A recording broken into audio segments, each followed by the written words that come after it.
If libertarians were in charge, fewer people would be in charge of you.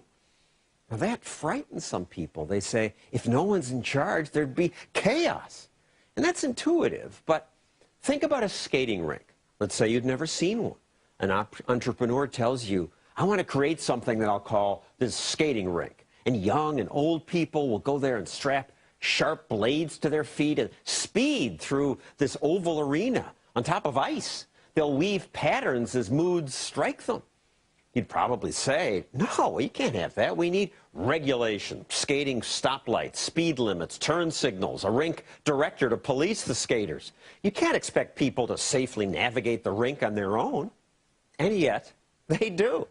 They spontaneously create their own order. There are some rules. You can't smash into people or knock people down.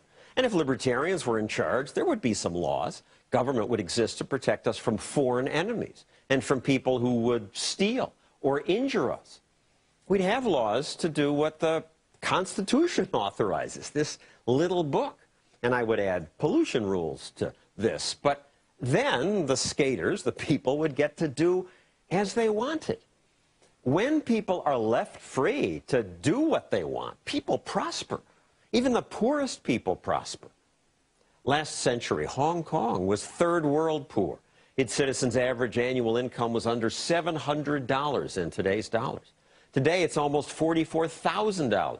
Hong Kong lifted itself out of poverty because Hong Kong's rulers, stuffy British bureaucrats, practiced what I'd call benign neglect. They enforced rule of law, but then they left people alone. And free people, left alone, created prosperity. America's founders did the same thing.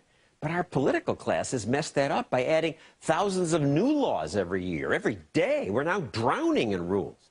This micromanagement kills opportunity. How about a copy of Give Me a Break? I'm told it's a wonderful book. I opened a business recently. I named it the Stosse store. You want to buy a Fox t-shirt? Not right now. Hey, I didn't say it was a smart business, but this ability to at least try to succeed is important. Without new, small businesses, there's little innovation and job creation. But America doesn't make it easy.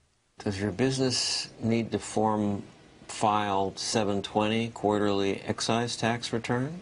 I found it very difficult to even understand the legal hoops required just for my very simple business. How do I know? I had to register with the Delaware Secretary of State and Division of Corporations. Get a federal employee identification number. Buy commercial liability insurance. Register with the Delaware State Department of Finance.